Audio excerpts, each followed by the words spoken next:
There's files that have not even been presented yet. Potentially millions of them. Correct. And Epstein recorded everything in his home, so where's that video footage? I think that is going to be the most revealing. I think that's a missing piece of the pie.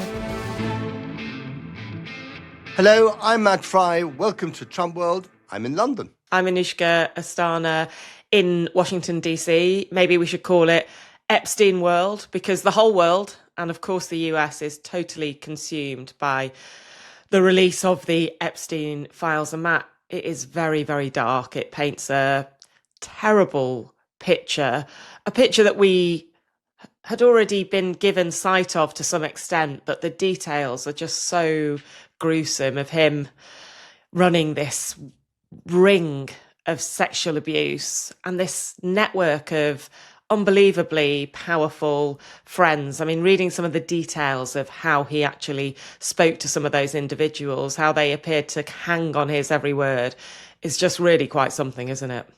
I mean, what I find astonishing about this particular data dump from Epstein is the sheer volume, 3 million documents. It'll take months to go through all the stuff and cross-reference it. And of course, some of the release has been quite chaotic, some names not redacted. Apparently there were pictures of nude women and girls in there, which even the lawmakers didn't know about. They suddenly popped up. They had to be censored. So what it tells me, looking at the little stuff that I've managed to look at from it, is that this was a snapshot of Epstein after he'd been convicted and sent to jail at a time when he should have been shunned by society as a registered sex offender, but he was still a magnet for the world's rich and powerful. It's extraordinary.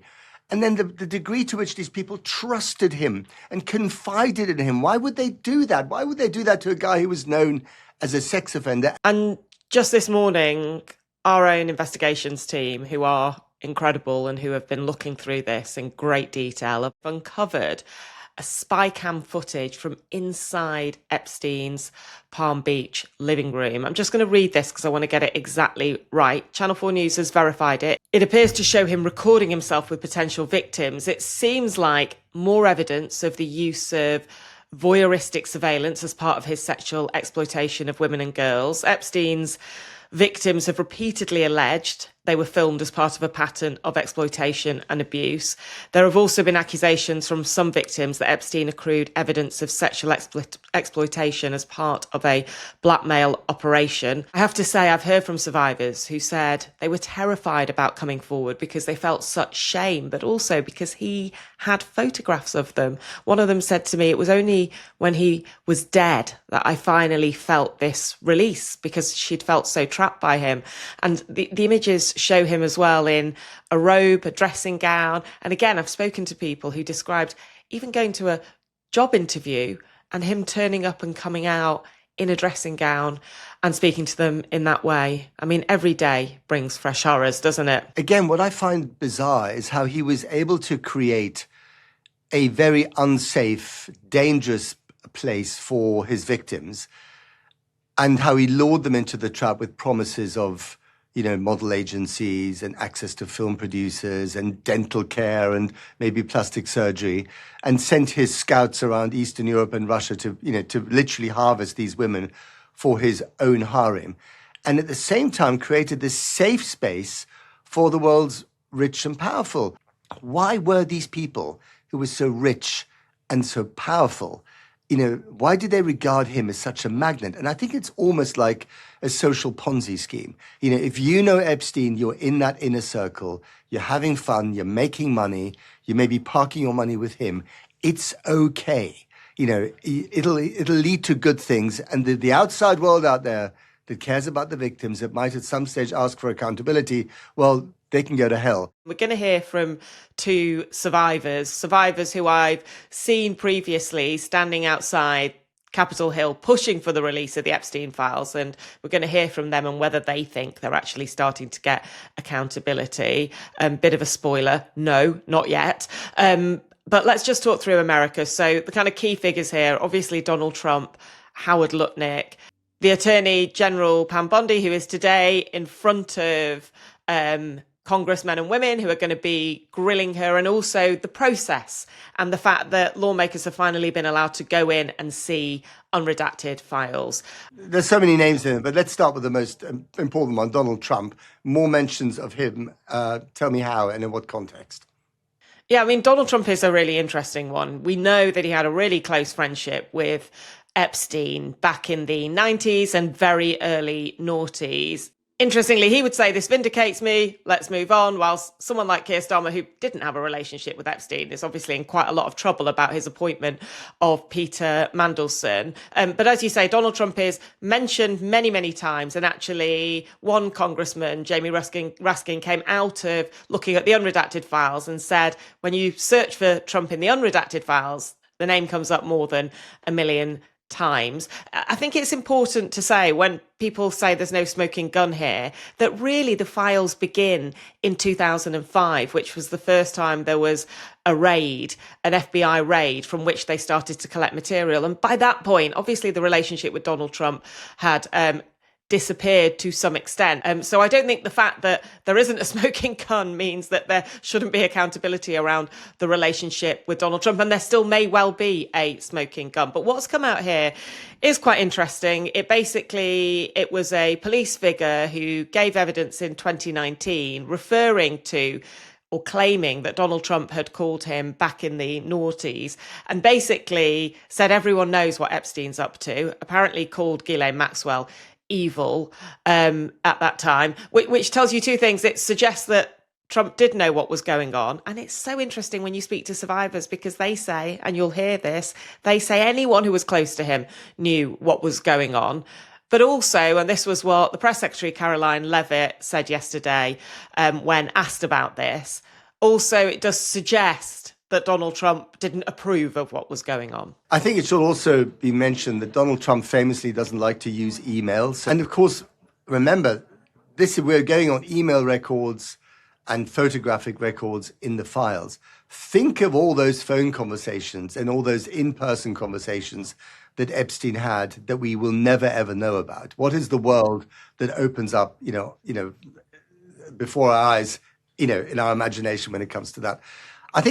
I mean, what's so interesting about the documents now is that they create a very clear paper trail on email that contradicts a lot of stuff that people have been claiming. And of course, you'll never find anyone who says, I was a close friend of Jeffrey Epstein's. They're all denying their friendship, including some very well-known figures. So Elon Musk said in caps last year, I never really liked the guy, I barely knew him. And then according to this email trove, there's an email from Musk more or less begging Epstein to be invited to the island. But that's one of the most outspoken members of the Trump administration, Howard Lutnik, the Commerce Secretary. He's also rather incriminated, isn't he, Anushka? I mean, I would really encourage people to watch back what Howard Lutnik said just in October last year when he was speaking to a podcast, when obviously this was very controversial, but at the time we didn't have the files. It was about a month before Donald Trump changed his mind and said to Republicans, vote for this, I'm relaxed about it. And basically he describes the fact that he moves in 2005 in next door to Jeffrey Epstein. And he says that his new neighbour invites him and his wife over for coffee and for a tour of the house. And Lutnik described how Epstein takes him from room to room and they open up one door and there is a massage table in the middle of the room surrounded by candles. Lutnik's in this interview saying, I just couldn't believe it. What on earth? Epstein, you have massages so often that you need a room in your house. And apparently Epstein responded, yeah, I like the right type of massage and I like it every day. Now, Lutnik in this interview says he and his wife were disgusted, that they immediately made their excuses. And he basically says, we left. And then in the few steps that it took them to walk back to their house, he realized that this guy was disgusting. And he basically said, we decided then that we would never be in a room with this guy again, that he was gross. And he said he has never seen him in friendship, in business, or in philanthropy. Fast forward 7 years. Tell us, what was in the files? Well, what was in the files is that basically 7 years later, in 2012, after which, it's important to point this out, Epstein had already been convicted as a sex offender, had spent time in jail. Howard Lutnik is involved in a private business venture with Epstein, and more importantly, takes his family to the infamous island where, a lot of these crimes had been committed. He takes his family, having said in 2005 that he and his wife would never return, to... Never be in a room with him. Never be in a room with him again. Yeah. Again, I think it's so important to realize that there are many examples of this blatant hypocrisy. And I guess a lot of people like Lutnik and others never thought that it would come, see the light of day because, first of all, they thought they were acting with impunity at the time. Everyone else is doing it. Why should I be caught out when Bill Gates is doing it and Elon Musk is doing it and all these other very rich and powerful people? And I guess, the chickens have come home to roost. And it's astonishing that, the ripple effects of Epstein across the oceans, and you mentioned this before, cannot be underestimated. And ironically, of course, the biggest political scalp so far may well be in this country, in the UK. As far as we know, Keir Starmer, didn't know Epstein, never saw Epstein, is not really mentioned in the Epstein files other than perhaps in a news report. But because of his very bad and fateful decision about appointing Mandelson as ambassador to Washington, despite, a lot of the warnings out there. And so it gives you this comparison of cultures of accountability and shame. And I have to say, we still do shame and accountability on this island, probably better than they do in the United States in the era of Donald Trump. Yeah, and it should be said that when it comes to Howard Lutnik, first of all, Donald Trump, through his press secretary, Caroline Leavitt, has said that he continues to have his full support. And in fact, when she was asked about it, she basically said that and then said, and all of you journalists are not asking me about any of the positive things we're doing, and then started to list them. So immediately changed the subject, attacked journalists, tried to move on. He actually was grilled on it in a committee hearing this week. And his claim is, I saw him twice again since that first meeting. That the time on the island, he was with his family on a boat on holiday and they went for lunch. He insists that it does not amount to a relationship and he is going to absolutely fight it. But there have been calls actually from Republicans and Democrats for Howard Lutnik to resign. Anushka, I mean, we remember the outrage when the president didn't want to release the Epstein files, especially on the MAGA base.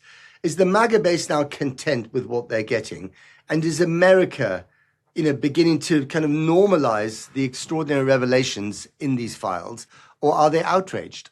Well, if you look at the polling data when it comes to the MAGA base, they remain very, very loyal to Donald Trump, even though you've got some big figures like Marjorie Taylor Greene who have fallen out, with fireworks with Donald Trump. That isn't actually representative of the MAGA base. They did want to see the Epstein files released. And I think across the country, the Epstein files are a net negative for this administration. But they see their man, Donald Trump, as vindicated by this. Just last week, when Donald Trump was asked about this again, he said, I think the country's fed up with this. I think the country wants to move on, just before he once again attacked a female journalist. So, Anushka, we're seeing plenty of stuff and it's shocking. But the congressmen and women who are going in there, they're seeing even more stuff that is unredacted. What are they making of it? Yeah, I mean, to be fair to the Department of Justice, I mean, clearly this has been very bungled. There have been huge mistakes in terms of the way it's been released. It is such a flood that it's hard to get your head around it. But they are allowing lawmakers to go into the Department of Justice and look at the unredacted files. We've seen some of them come out. Interestingly, some of them came out with even more questions. Ro Khanna and Tom Massey, who we know have spent a lot of time pushing for all of this, spent 2 hours in there, came out and said, we found just in 2 hours 6 more men whose names are redacted, which should not be redacted. They also said, interestingly, that the unredacted files have redactions because that's how they arrived at the DOJ in the first place. Redactions presumably put in place by the FBI. But some of the people who've gone in there and come out have been really, really horrified by all of this. And you're about to hear from 2 Democratic Congresswomen, Representatives Becca Balint and Melanie Stansbury, and then finally pro-Trump Republican Lauren Boebert immediately after they saw the unredacted files at the DOJ. To understand the depths of depravity, I just can't even, there aren't words to describe what are in those files. But it's very clear that the United States government has failed to hold perpetrators accountable for decades in this case. I've tried to shoot a video now probably a dozen times trying to tell you about what I saw in the Epstein files. And honestly, it's just so depraved and it's sick and it's not a cabal. It's so much bigger than a cabal. It is a vast network of rich and powerful people believing they can do whatever they want to girls and women. Congresswoman, are you among the members who got to see the unredacted files today? Yes, I saw some of them, not all of them, obviously. And I'll be going back tomorrow to see more. Any reaction on what you've seen so far? I think that there's folks who are definitely implicated and co-conspirators.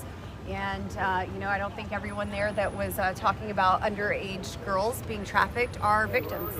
Got it. And do you support any clemency for Ghislaine Maxwell? She was saying that she was... I do not. Okay. I think Ghislaine Maxwell should get more time, and she should definitely be in a harsher prison than what she's in. It's absolutely disgusting. Got it. Thank you, Congresswoman.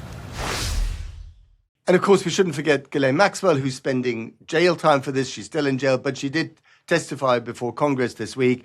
And for those people who were expecting fireworks and revelations and jaws to drop, well, they were very disappointed because she basically spent, the few minutes that she was there pleading the Fifth Amendment and not saying anything at all. I mean, my jaw did drop, Matt, at that. Not just the fact that she was pleading the Fifth Amendment, saying that, she had this right to be silent, but the fact that her lawyer said she would talk, but only if she is pardoned by President Trump, which is extraordinary. She's serving a 20-year jail sentence for sex trafficking. And look, it was really interesting. Last night I spoke to two survivors, Lisa Phillips and Lara Bloom McGee. Both of them saw Ghislaine Maxwell when they were in the orbit of Jeffrey Epstein. Both of them were abused by him. Both of them saw some of the powerful people we've been talking about revolving around him. Their experiences were horrifying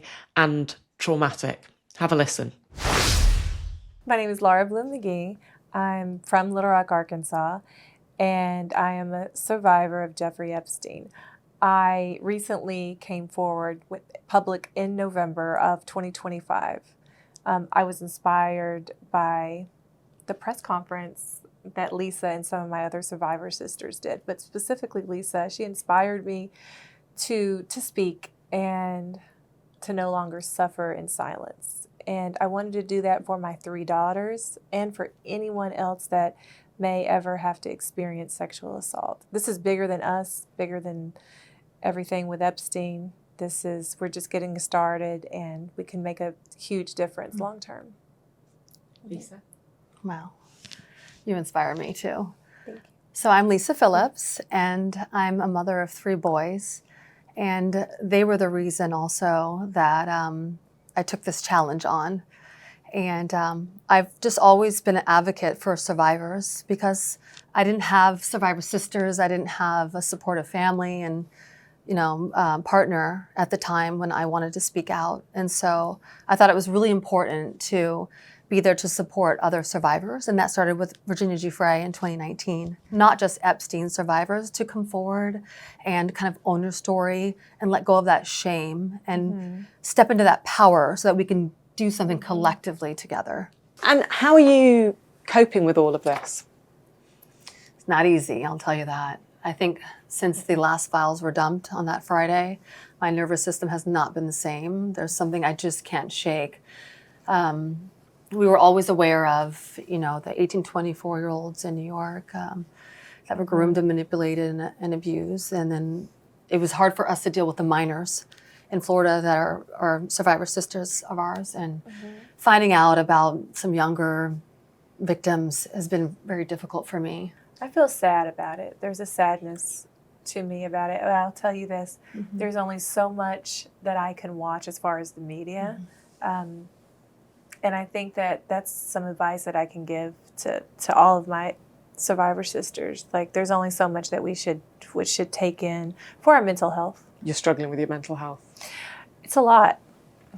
Every station that we turn on, they're talking about Epstein. And it's a lot to deal with. traumatizing? Well, I just think that a lot of people don't realize that, you know, we were violated. Some of us one time, some of us for years. And so this is something traumatic that a lot of us just disassociated or suppress. And this is new to a lot of us for the last couple of years coming forward. And when you realize that there's so many hundreds, if not thousands involved, it's just a sickening feeling that you have to work through. You have to deal with that trauma. And I was there at the Capitol when you spoke out in September, and then of course you spoke out in November. And what you wanted so desperately was for the Epstein files to be released. We've obviously got a lot of documents. Do you think the administration has delivered what you wanted? Absolutely not. No. We asked for all the files to be delivered, and all the files have not been delivered. I feel like they have deliberately broken the law on many different levels, and a lot of the names of the victims were unredacted, over 50 names so far that we know of, and some Jane Doe names. And have you spoken to people affected? How and are they feeling? And that's unacceptable. That they were told that their name is protected, and and the federal government told them that, and now their name is out there. So do you think they've really messed up? Oh, yes. Well, I mean, we asked for accountability and transparency. And transparency we haven't gotten yet. I mean, it's well past the date when the president signed the bill in November. And they, you know, exposed so many survivors that their friends, family, community now knows when they were supposed to be protected. And so before we can even get accountability from these people, we need the transparency. And what do you need? What would get us to a point where you feel satisfied with what you were pushing for? The co-conspirators named, and just because your name's in there, I don't believe that you're guilty, but an investigation. And talk to the survivors. We have stories. Investigate these men and some women, and talk to us. Has anyone come forward to talk to you? No. No one from the administration is asking you what you knew? No. And Lisa, I remember you saying, we're prepared to make a client list effectively if something's not coming out there. From what you've seen, are the powerful people in Jeffrey Epstein's orbit, the people who you guys saw, are their names out there? Well, that was an idea. For me, it was calling to survivors so that we could get together and connect the dots, not just names, but institutions and anyone that was involved in enabling with Epstein, because we knew that there was many other people involved. In January, I brought forth information about institutions, universities that were involved with Jeffrey offering scholarships for these young women and girls to attend universities. And that's something that through our research and coming together that we were able to bring to the proper authorities. So I feel like we're honoring that. But when it came to the list and the people that we did talk to, the attorneys, the DOJ, I think they have the names, you know, and through the files they have the names, they have everything. And it's their responsibility, not ours. It's not our responsibility. It's not safe for us to do that. These are some very powerful men. They can defamation, sue us. They're billionaires, so it's not safe. There's so many different reasons. Do you believe from what you have seen that there remain redacted names in those files that we have no idea about? Yes. Yes. Well, luckily it's moving forward a little bit. A few members of Congress have seen the unredacted, you know, and when they left, you know, they were just like, the looks on their faces were like, this is bad. There's more, and also you have to realize that there's files that have not even been presented yet. Potentially millions of them. Correct. Yeah, and Epstein recorded everything in his home. So where's that video footage? I think that is going to be the most revealing, but I'm not quite sure. Do you think you'll get that? I mean, that would be I think that's a missing piece of the pie, but I'm not quite sure where that is, or even if it's been destroyed. Correct. I think that probably the estate had that material, and I seriously doubt that they handed that over to the DOJ. Right. Do you think it could be forced to be handed over? Not in this administration. And we've heard some powerful individuals who've been wrapped up in this. For example, Peter Mandelson described Jeffrey Epstein as charming, clever, engaging.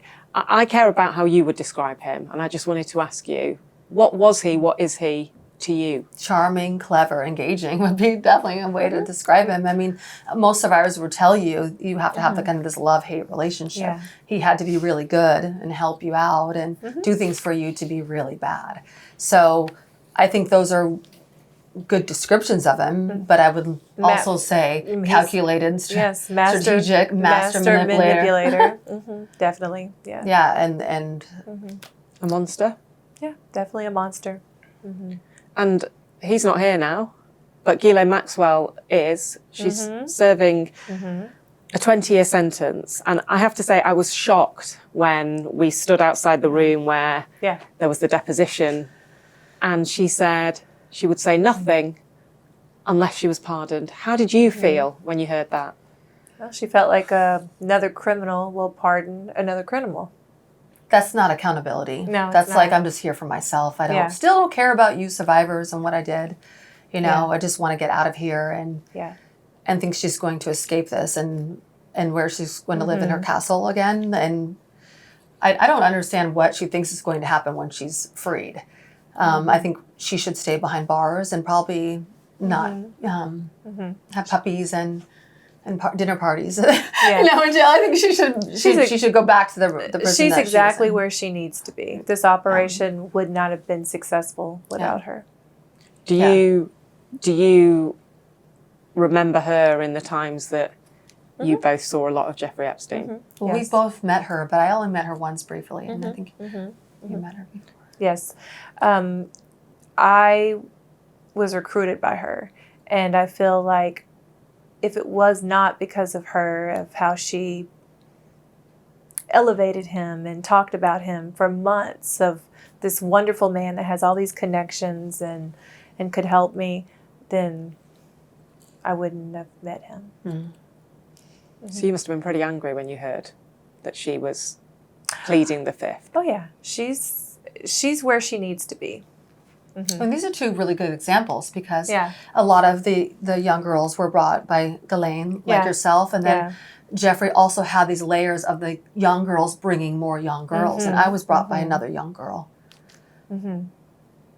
And do you think we're getting towards understanding this? Do you think the world is starting to understand what happened to girls and young women like yourselves? They're starting to understand, yes. But I mean, we're still peeling the onion away. Yeah, I think we're still not there yet. No, I think that we have a long road ahead. I think that there's still a lot of people that don't understand. And I think that with the word traffic too, I think people think that it's like taking someone and crossing state lines, but we were trafficked.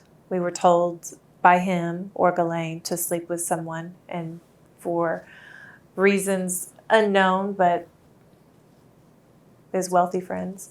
Well, overtly like that and covertly. Yeah. I think a lot of them also didn't even know they were being trafficked to an audition or things like that. Yeah. And for all that's happened, particularly in a country like the UK where we've got police investigations, we've got a situation in which the UK Prime Minister was almost brought down. Right. It doesn't feel like a lot is happening to the same degree here in the US. Yeah. And it certainly doesn't feel like other people are facing criminal sanctions for what happened. Well, you have a very different Justice Department in the UK than we do in the US. So why do you think this is happening? What is it that they're not doing? Well, we have an overwhelming amount of people they need to investigate and look into. And in the UK, I think you just have a few, and you're actually doing something about those. Are you frustrated by the lack of progress here? Yeah, I think it's a systematic issue, though. I think that just in general, people that are victims of sexual abuse, a lot of times they're not believed. That's what our that's the foundation. What our history tells us, and you speaking out is changing that little by little. and other people are coming out. I mean, you spoke, and that actually led you to coming out. Yeah, quite a few. Yeah, quite a few survivors of Epstein. But you know what? Thousands of emails and DMs and calls from survivors all around the world. And not just women, men too.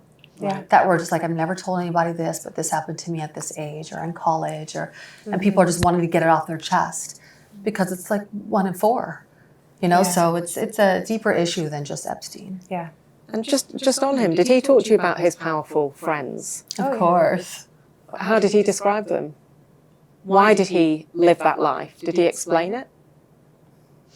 Well, I have validation because when I knew Jeffrey, I used to hear him on the phone all the time with a particular individual. And he used to like joke around and tell me little secrets about him and make me feel like, oh, I was special.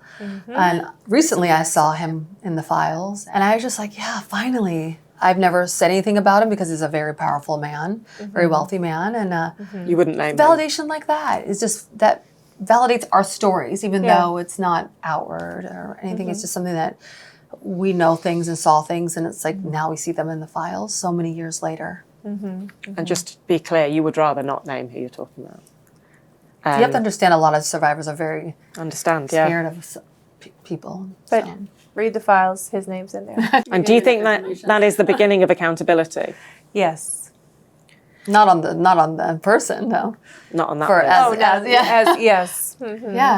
As people start coming forward and acknowledging it and validating it, yes, we're getting there.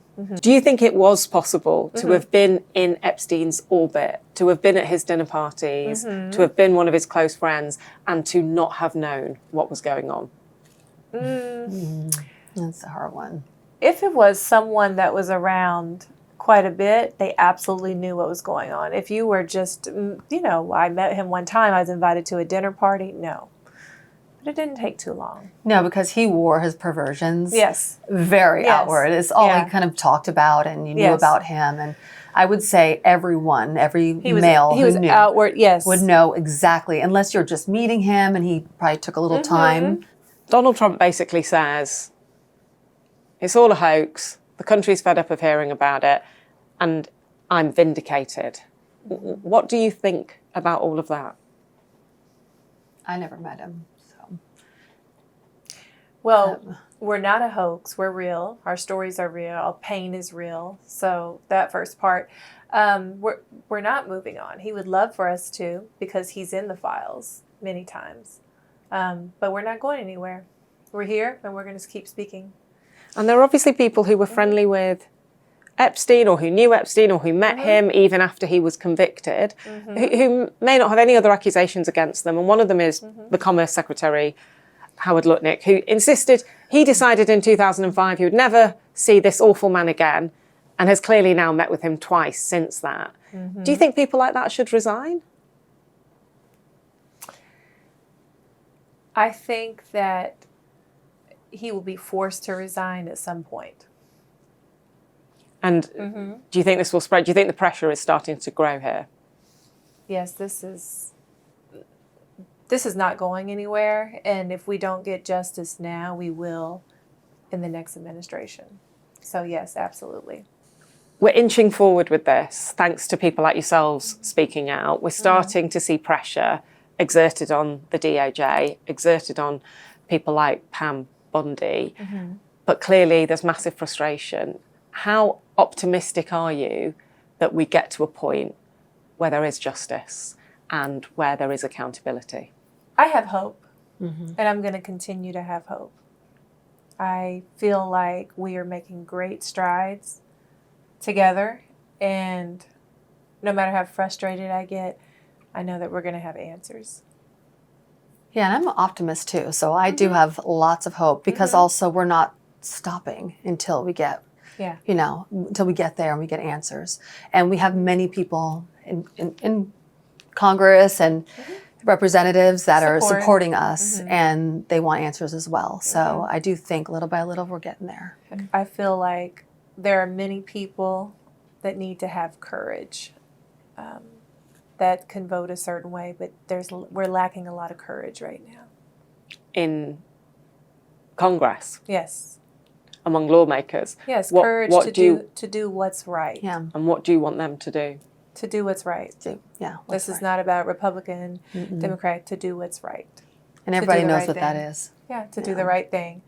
And that's, think about your mother, your sister, your aunt, any woman in your life, and do the right thing. And ultimately that means getting all of the information out. Get the information out, do the investigations, a real investigation, and that's justice. Yeah.